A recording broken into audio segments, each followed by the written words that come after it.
दोस्तों, अगर आप हैं चिंता में कि कैसे एसएससी स्टेनो को मैं क्लियर करूं, कैसे पहले अटेम्प्ट में एसएससी स्टेनो को क्लियर करूं, कैसे अपना जो टारगेट है वो 160 प्लस लेके चलूं, क्या स्ट्रेटजी रहनी चाहिए मेरी, ये सब बातें करेंगे हम इस वीडियो में।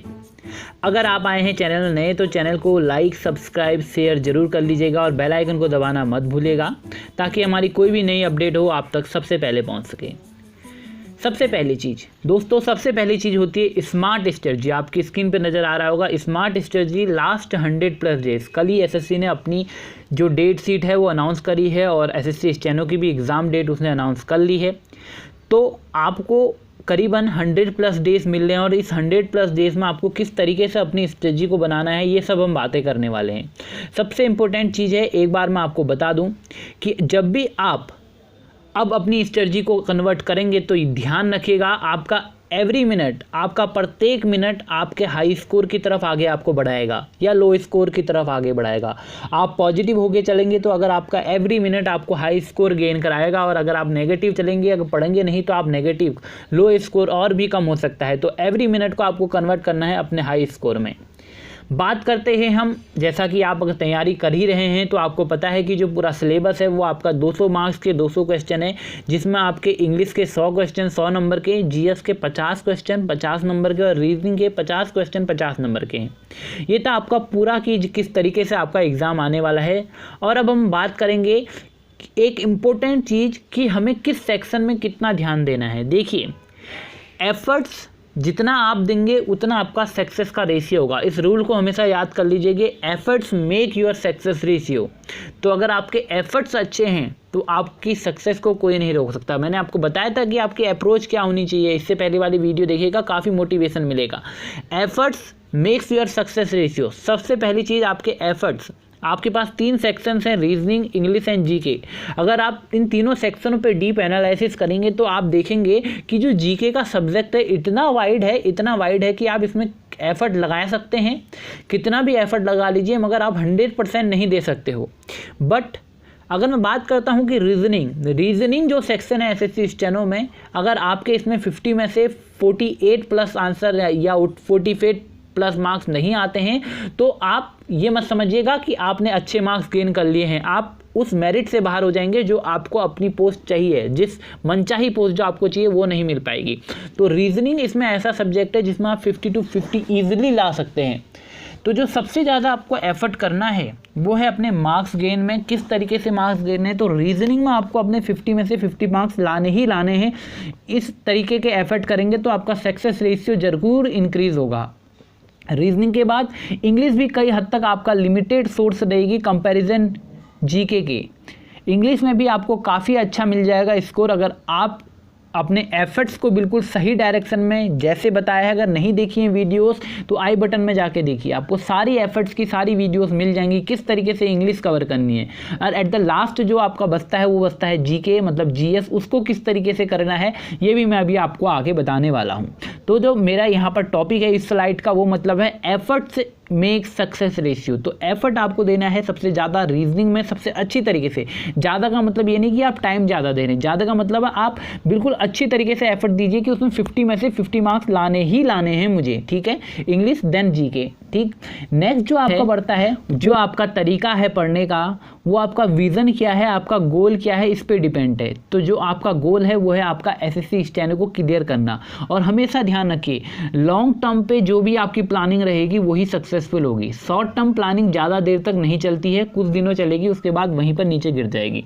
बट अगर आपकी लॉन्ग टर्म की प्लानिंग है, आप दूर की सोच के आगे बढ़ रहे हैं तो definitely you will get success, definitely होगी ये सारी चीज़ें। तो लॉन्ग टर्म की अपनी स्ट्रेटजी बनाइए कि पूरा टाइम टेबल को लॉन्ग टर्म के हिसाब से बिल्कुल करिए। अभी 100+ आपके पास डेज हैं और एक और सुनहरा मौका आपको एसएससी ने दिया है, क्योंकि अगर अभी तक पेपर हो जाता जिन्होंने तैयारी नहीं करी है तो उनके लिए काफ़ी मुश्किल होता। बट नाउ एसएससी ने आपको लॉन्ग टर्म स्ट्रेटजी के लिए एक नया पाथवे दे दिया है, एक नया तरीका दे दिया है, आप उसको अचीव कर सकते हैं। और कईयों के लिए ये बहुत वरदान भी साबित होगा, ये जो लॉकडाउन आया उनकी नौकरी उनको मिलेगी।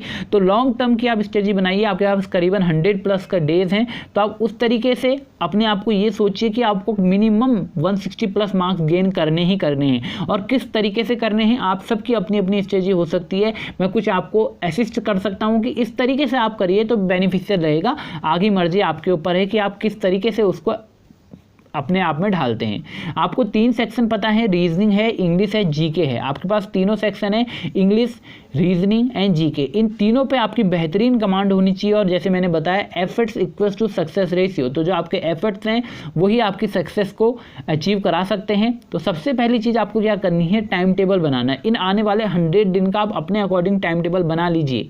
आप टाइम टेबल बना लीजिए कि Monday, Tuesday, Wednesday, Thursday, Friday आपको क्या करना है। जैसे मैंने सैटरडे संडे को इसलिए नहीं बता रहा हूँ क्योंकि मैंने आपको बताया था कि आप प्रैक्टिस सेट दीजिए, प्रैक्टिस सेट दीजिए सैटरडे संडे, रिवाइज कीजिए सैटरडे संडे। इन 4 डे में, Monday, Tuesday, Wednesday, Thursday, in 4 to 5 days में फ्राइडे तक आपको क्या करना है, अपना पूरा सिलेबस को रिवाइज करना है, पूरे सिलेबस को देखना है, क्या सिलेबस है, कैसे पढ़ना है, अपने अकॉर्डिंग करिए, ठीक है, जो आपको सूटेबल लगता है। अगर आप मॉर्निंग में पढ़ना ज़्यादा प्रेफर करते हैं तो मॉर्निंग देखिए, इवनिंग या नाइट के टाइम पे देखते हैं तो आप उसे देख सकते हैं। तो सबसे पहले आपको एक टाइम टेबल बना लीजिए पूरा, और उस टाइम टेबल को देखिए, मैंने पहले ही बताया था कि आपको लॉन्ग टर्म होना है, लॉन्ग टर्म की आपको स्ट्रेटजी बनानी है अगर आपको सक्सेस होना है। तो यहाँ पर स्क्रीन में आपको दिख रहा होगा, मैं रीजनिंग का आपको चैप्टर बता रहा हूँ, आपको इन्हें अच्छे से देखिए, इन्हें सिस्टमेटिक वे से ऐसे ही क्लियर करिएगा। एनालॉजी देख लीजिए पहले, फिर क्लासिफिकेशन देख लीजिए, फिर सीरीज देख लीजिए, फिर मिसिंग नंबर देख लीजिए, फिर arrangement of words in logical order देख लीजिए, फिर डिस्टेंस एंड डायरेक्शन टेस्ट देख लीजिए, वर्ड फॉर्मेशन देख लीजिए,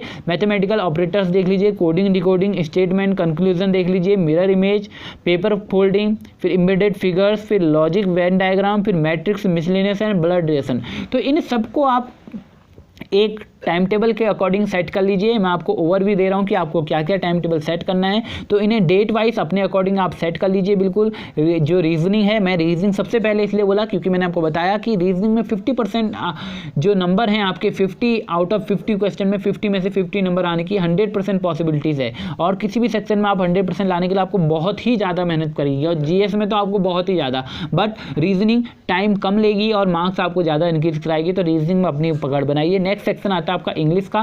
तो इंग्लिश के कुछ इंपॉर्टेंट्स हैं आपके पास, para jumble, sentence improvement, sentence completion, active and passive voice, wrongly spelled words, reading comprehension, cloze test, narration, idioms and phrases, synonyms, antonyms, one word substitution and spotting errors. तो ये सारी चीज़ें आपको इंग्लिश में भी इसी अकॉर्डिंग से follow up करानी है। जो इंग्लिश का आपको मैंने प्लान बताया, देखिए यहाँ पर एक आपको बेहतरीन मैंने आपको वेन डायग्राम की तरफ समझाने की कोशिश करी है कि बिल्ड अ प्रॉपर स्ट्रक्चर, एक प्रॉपर स्ट्रक्चर कन्वर्ट कर लीजिए अपने पूरे टाइम टेबल का इन आने वाले 100 डेज में।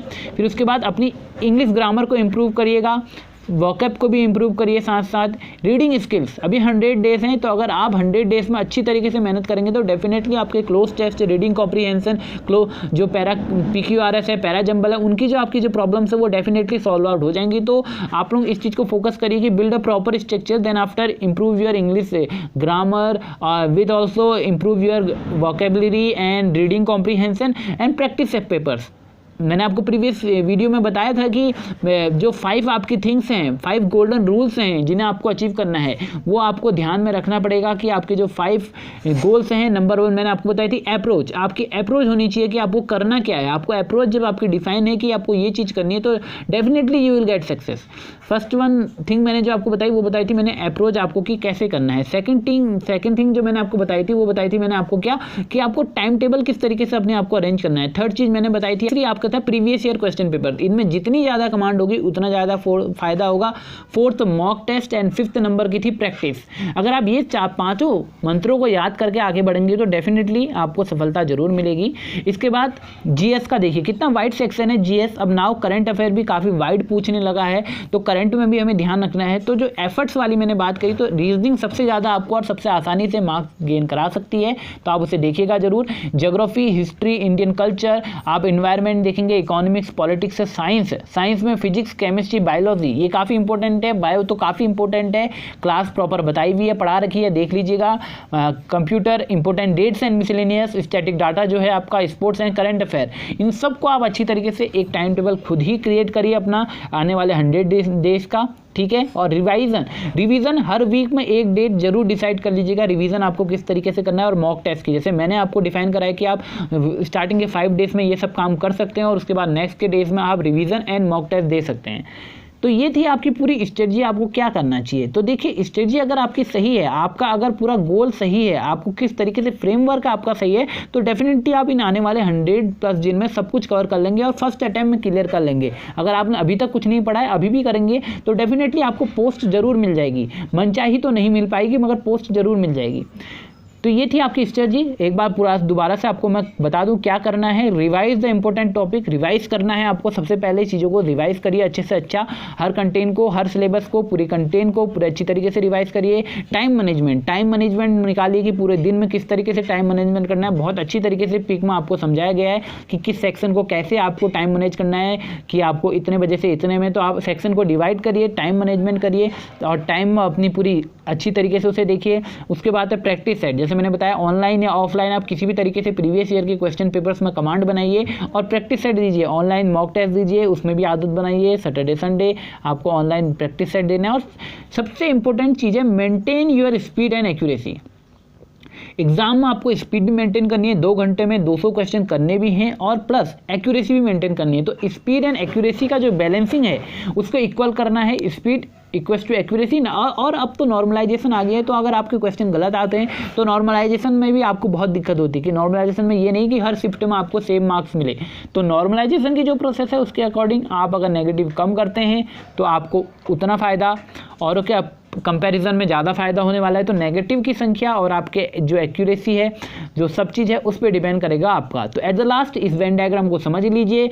इंपॉर्टेंट पॉइंट्स टू रिमेंबर, सबसे पहले आपको क्या करना है कि रूल ऑफ एग्जामिनेशन के रूल क्या हैं, इस चीज़ को ध्यान रखिए। गैस वर्क को हमें बिल्कुल नहीं करना और रीडिंग हैबिट अपनी इंक्रीज करनी है। अपने वीक और स्ट्रॉन्ग पॉइंट को आप एनालाइज करिए, प्रैक्टिस इंपॉर्टेंट टॉपिक्स की करिए और क्वेश्चंस को अटेम्प्ट कीजिए, मीन्स ऑनलाइन प्रैक्टिस सेट दीजिए। तो ये पूरा आपको बिल्कुल अच्छी तरीके से समझाने की कोशिश करी है।